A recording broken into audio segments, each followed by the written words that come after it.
Chaleureux bonjour à notre Père spirituel, Papa Claude Olivier Adjaba. Bonjour à vous, chers amis internautes. J'espère que vous vous portez bien ce lundi 8 avril 2024. Papa Claude Olivier Adjaba s'est donné le devoir, on va le dire ainsi, de toujours mettre à notre disposition quelques extraits des versets bibliques pour nous aider à comprendre véritablement ce que Dieu attend de nous. Je vais d'ailleurs vous en lire les références. Jacques chapitre 1, verset 12, Lévitique chapitre 19, du verset 11 au verset 12, Proverbes chapitre 6, le verset 34 et Luc chapitre 17, du verset 1 au verset 2.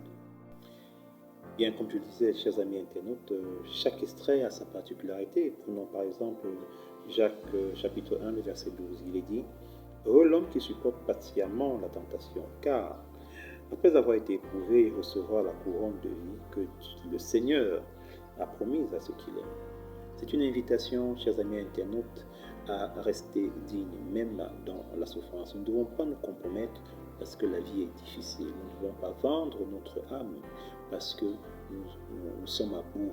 C'est vrai, il n'est pas facile de supporter la souffrance, mais rappelons-nous que le Christ, dans sa souffrance, est tombé 3 fois et il s'est relevé 3 fois. Et le Christ est notre modèle, c'est notre exemple.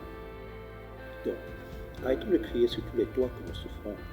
Arrêtons de dire au premier venu que dans notre vie, ça ne va pas. Non. Mais dans la prière, dans la méditation et la supplication, demandons au Seigneur la force de supporter.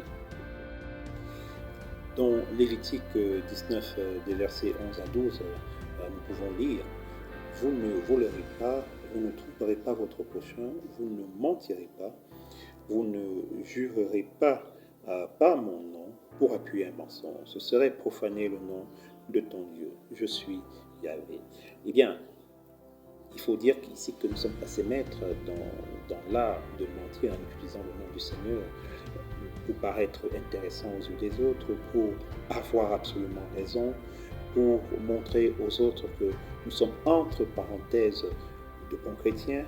Mais est-ce que nous avons pensé à l'ascension divine?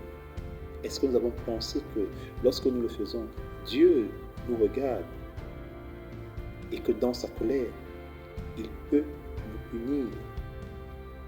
Arrêtons donc de mentir pour plaire aux autres. Arrêtons de mentir pour se justifier auprès des autres. Arrêtons d'utiliser le nom de Dieu pour couvrir nos bêtises.